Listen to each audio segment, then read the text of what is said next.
Hello everyone, Bron. Now for something quite interesting. I'd like to discuss stepping off the crazy train and finding the truth beyond the YouTube wars.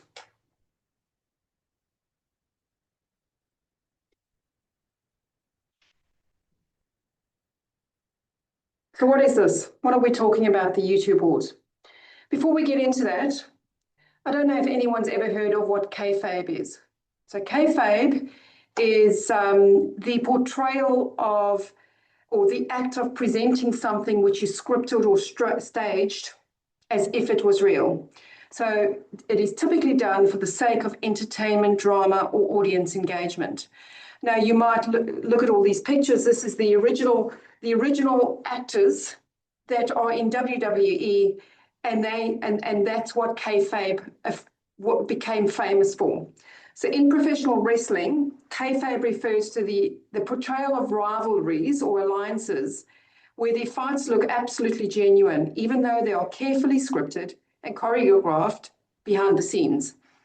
So wrestlers stay in character, both inside and outside the ring. So the audience is fully enveloped with regards to this character as they come in, and wherever they are, they will always be seen as that character. So it maintains an illusion for fans to create a heightened sense of realism. Everyone, including the performers and most of the audience, actually understand that it's fiction. But there's an unspoken agreement that everyone just plays along. So over time, the term kayfabe has extended beyond wrestling. It's now used to describe manufactured drama and exaggerated conflict amongst influencers, creators, and public figures who keep up the appearance simply to drive engagement. So these personas or rivalries and storylines often blur the line between reality and performance, often creating an emotional investment from the audiences who believe they are witnessing something real. So friendships, betrayals, and feuds are portrayed as authentic, even when they are fully orchestrated for attention and growth. Like in wrestling, creators avoid breaking character, and exposing the act is frowned upon because drama sells. So kayfabe works because it gives audiences, or in our community, subscribers, something to root for, something to rage about, or something to rally behind, all while hiding the fact, in many, many cases, it's all part of the show. So let's talk about Megxit YouTube wars. So once upon a time, the Megxit community was actually about truth, justice, and accountability. So after taking down lies and defending the monarchy, it started with a purpose. So on your page here is a post that I put on X on the 1st of October. And what I'm speaking about here is modern day bread and circuses. So in ancient Rome, when the empire began to rot, the spectacle itself became quite a distraction. So what do you give the masses when truth becomes boring? Well, this is what's known as bread and circuses. It's all about distractions, factions, and feuds. Everything we're seeing at the moment in the Megxit community is all about distractions, factions, and feuds. The reason I put this post out is I wanted to run a social experiment to test a theory whether or not the Megxit community is actually operating like kayfabe and a modern day bread and circuses. So what is shown in my post on X on the screen is a scene for the social experiment. I did it because we were seeing drama as the very essence of the YouTube channel's content. So if you look across the content at a lot of YouTube channels at the moment, it's all about the drama. We're watching creators tear each other apart. They build narratives, they craft villains. I'm a villain at the moment. And they play out their rivalries. not unlike kayfabe in professional wrestling. The fights look very real. The insults feel very personal. And the alliances seem quite genuine. Take Michelle and Candace, for example. They hate each other, they love each other. They hate each other, they love each other. Or are they just pretending? What happens behind the curtain? This is where the performance really happens, where orchestrated chaos is engineered to keep us, the crowd, engaged. Subscribers become cheerleaders, panels become coliseums, and vulnerable individuals are trotted out, not as people, but as props. Their trauma used weapons or their trauma is used as weapons or shields depending on the day. And we, the audience, keep on showing up. We bring the views, we bring the comments, and then we bring the super chats. We fuel the algorithm like Roman citizens once filled the stadiums, cheering blood for sport, while the empire burned quietly behind them. So the question I have for everyone, how long before the performance consumes the players themselves? How long before the drama consumes Megxit? Because in this world, truth actually doesn't matter. Only the narrative they push does. And those who refuse to play the game, well, they're either exiled or repackaged as villains. And if you're still in the space thinking it's about exposing anything real, step back. Ask yourself, who benefits from this conflict? Who's monetizing outrage? Who's building their brand on chaos? And who's quietly counting the clicks behind the curtain while preaching for community and honesty? Welcome to the modern day circus, and make no mistake, every single one of us is part of the show until we choose to step out of the ring. So, a bit of fun. I'd like to share with you the social experiment. Now, as I showed you on the previous page, on the 1st of October, I posted the Britain circuses to set the scene. I wanted to have people to read this and to set the stage for my hypotheses. The very next day, I started my social experiment. So I wanted to test whether the Megxit YouTube community operates like kayfabe, where online drama is performed like a scripted show, but treated as real by viewers and subscribers. Okay, to do this, the idea was to introduce an emotionally charged rumor.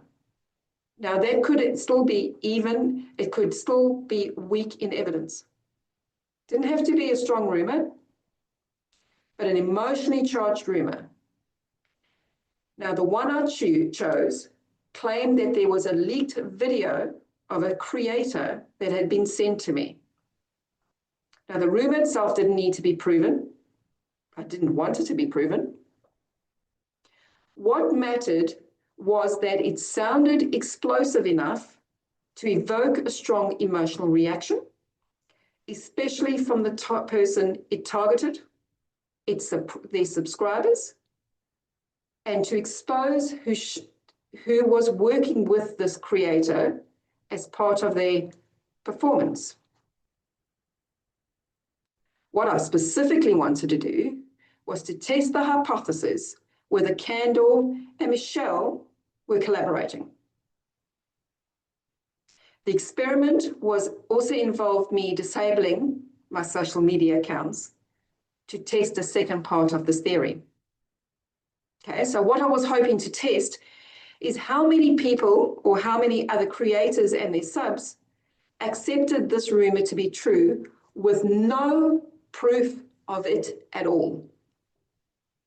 And what emotional engagement would this invoke? Would it create anger? Would it create defensiveness? Would it create accusatory? Now, I specifically chose this rumor considering my position on fake intimate images.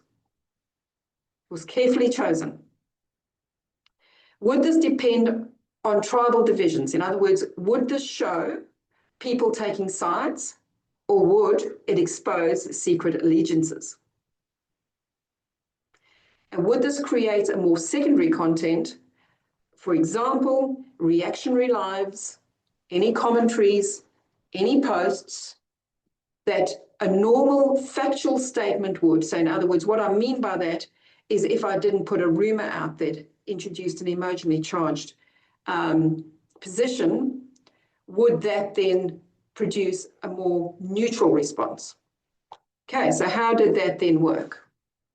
So this was my theory. This in the red box was a post I put up. I specifically sent it to Denise.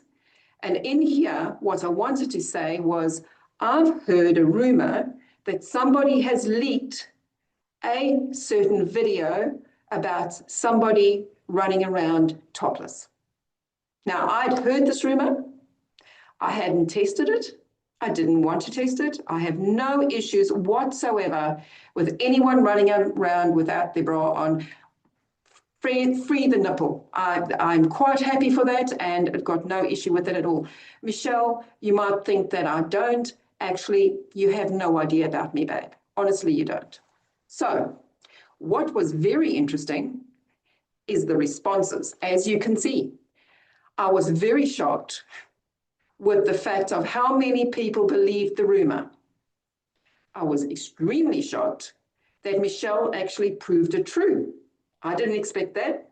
What I expected is what Michelle did with my fake AI images, where she came out and belittled me.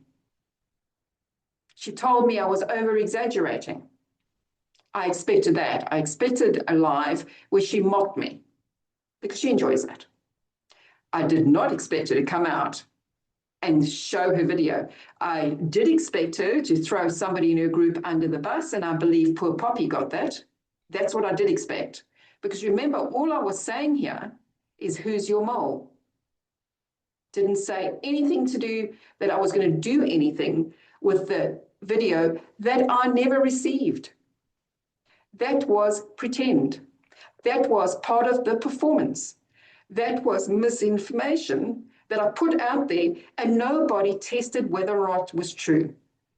Now, what you should have done is you should have phoned Michelle or gone to Michelle and said, hey, Michelle, Bronze put this out. How true is this? No. Everyone dived in hook, line, and sinker and posted it to be true with a big emotional reaction. So if you believed it, if you believed my post, you have been played and you should be embarrassed. Now, these are creators. What about the people, the subs? There were a lot of comments. So to believe this, again, you have been played.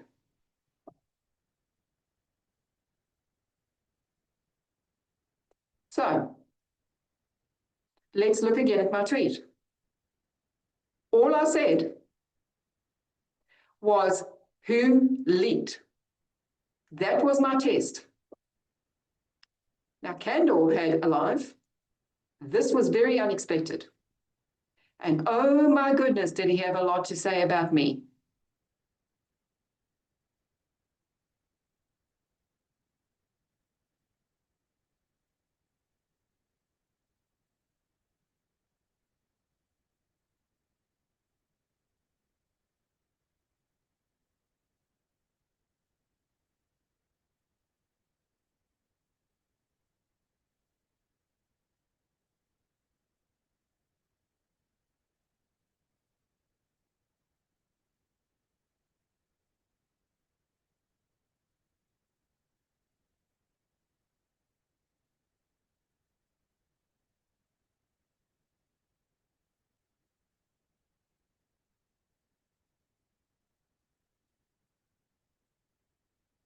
So who leaked? That was what I asked. What came out of Candor's performance was that I've blackmailed Michelle. Really? Where? That I body shame Michelle. Really? Where? That I released the video. No, didn't have the video. And more shocking, that he's got evidence that this was planned from a week before. Somebody telling pokies. Embarrassed much? So, now what? Remember, the second part of my test was that after this, I would go and hide my accounts, which I did. I also sent an email to Kendall telling him that both him and Michelle have achieved what they set out to do. They have destroyed me. I hope you are happy that and this allows you to sleep at night. To which he said, for the last time, there's no me and Michelle. Okay. Then please explain why 3 days later, old SpongeBob SquarePants, Michelle put out a video to say she destroyed me. Coincidence? Not. No. So what has the social experiment showed? Well, it has proved my point better than any data could. So instead of brushing off the rumor or calling it what it was, gossip, which I thought Michelle was going to do, I thought she'd mock me, I thought she'd pull me apart, she takes so much glee in that. She reacted, but she didn't just react. She showed the video herself, confirming that the story that was meant to be a gossip and to test the system, she actually proved it true. Well, I never anticipated that. I didn't blackmail her. I didn't force her to do it. I didn't anything else. I didn't say I was going to release it. I simply asked the question, who is your mole? So my one emotional post lit a fuse. Within hours, other YouTubers pounced, produced a reaction lives. They did live checks, they did breakdowns. The rumor, born as an experiment, became truth like that through performance. Not once, but twice. Everyone played their part in the performance. So kayfabe absolutely is real. A scripted look-like drama that everyone decided to treat as real. And everyone who participated took the rumor as gospel. Didn't validate it, just went, oh, it's got to be true. All a performance. You've all been played. Okay, while we're here, let's talk about Ellie Hall. So for the people who don't know Ellie Hall is a journalist who is responsible for getting Yankee Wally's channel taken down. She infiltrated the Megxit community a number of years ago. She manipulated Yankee Wally, took her channel down, and went out of her way to destroy her. She's a nasty piece of work. So I heard a rumor. I didn't totally believe it originally. I went to test it. That Ellie Hall was working with a number of people, the Atalanta group actually, in our community, and they were here to expose a number of the YouTubers involved in the Megxit wars that started in March this year. So you might recall in March, started with Lady Flop and Michelle attacking Trevor and Fiona. And then it went to a number of other creators, and it involved a number of channels attacking relentlessly Trevor and Fiona and Candor and others, anyone who came to their defense. And it's now morphed to what we know today, which is rather mad and crazy. Okay. So to test if Ellie Hall was actually as part of this community, I wrote her an email. And you might see on the left, I said, I understand that you've recently been approached by Russell Green or potentially Kaylee Rayner and Karen McKay regarding Megxit YouTube channels. What really was important, because that's the only important bit at the top there, is I got a response relatively quickly from Ellie, where she responded back to me going, to be clear, she has not been contacted by Russell Green, Kaylee Rayner, or Karen McKay, or Screwed Slime, evidently. Now, did I mention Screwed Slime? No, I didn't. Oops, she said too much. Because I know for a fact that Screwed Slime and Sapper were absolutely working with Ellie Hall. Oh dear. So what was Ellie Hall doing here? Well, as the murky side of Megxit said, they were here, working to expose H.G. Tudor, Trevor, R.H. Jen, Duchess of Sussex, and the Royal Grift. Oh dear. So let's pretend for a moment that Ellie Hall would now be writing a feature about this community, Megxit, the community that we're all part of. This is a pretend headline. Okay. So over the past 7 years, a coordinated online network has emerged in sustained trolling, harassment, and defamation campaigns. Evidence is now emerging, much of it's in the group's own posts and statements. Shows a pattern of targeted behavior targeting individuals, families, and even children. The campaign began just 2.5 weeks after the death of Graham Hesketh, when attacks were launched against his widow, Fiona, and lately expanded to target Trevor Coult, a decorated veteran. A cluster of accounts operating under such names as Michelle Meltdown, Holy Flop, Gertie Rude, Grumpy Sapper, Our Recollections May Vary, Denise Burnside, and Screwed Slime, coordinated with others including Megan Small, Jodie Banting, Paula M., and Leilani of Barbados.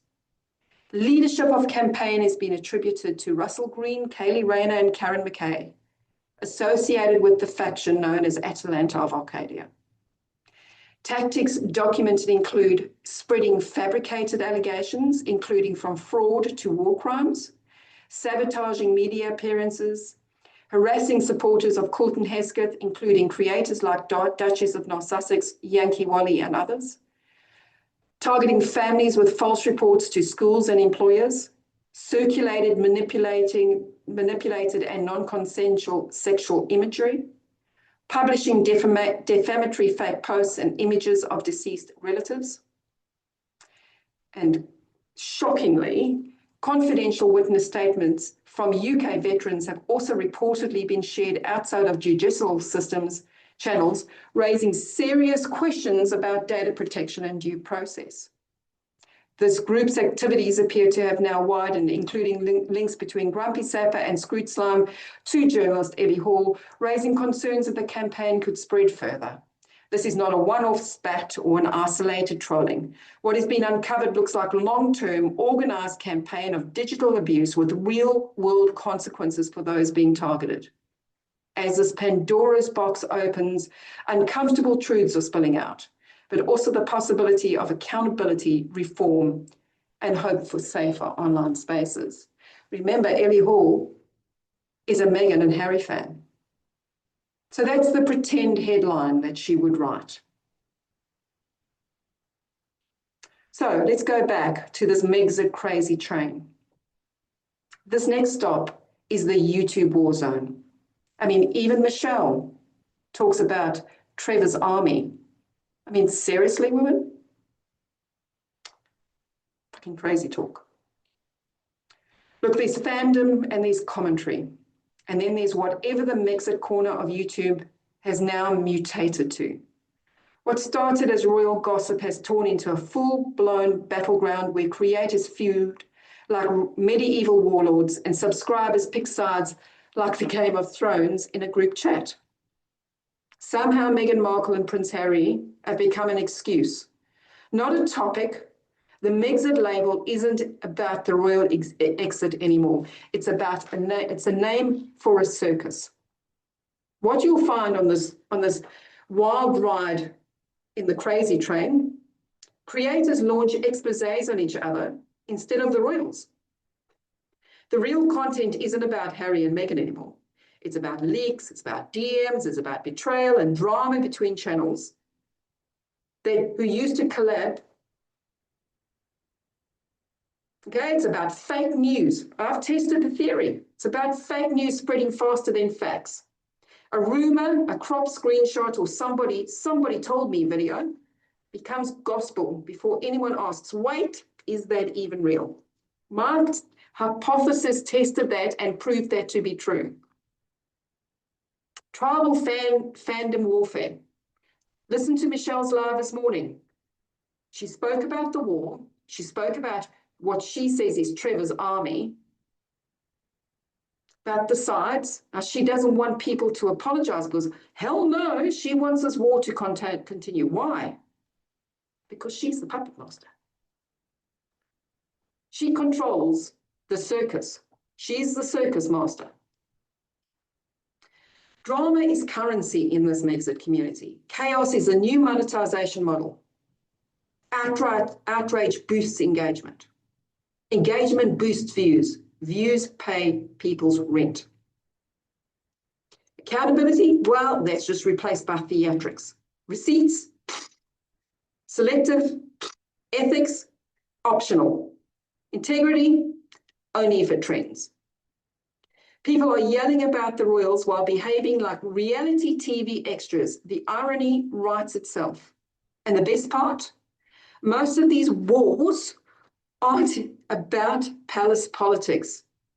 It's not about feminism, it's not about racism, it's not about monarchy reform or media bias. They're about egos, about numbers, and who can trend off the back of a headline from 2020. A community where all the world's a stage and all the men and women are merely players. A community where we should hang our heads in shame. A community where we are proving Harry and Meghan right for their drive to advocate for safer and more accountable social media. If we keep this up, we will be censored. We need to do better. And whilst we are in the season of apologies, because that appears to be the latest thing, honestly, and I'm not mocking here, I owe the Royal Grift and the Duchess of North Sussex a huge apology because they removed themselves from this community, because they saw it for what it is, a bunch of effing crazies. Megxit isn't a topic anymore. It's an ecosystem built on outrage, performance, and parasocial adrenaline. The actual royals disappeared, if the actual royals disappeared tomorrow, this drama machine wouldn't even slow down because a crazy train doesn't need tracks. It simply runs on clicks.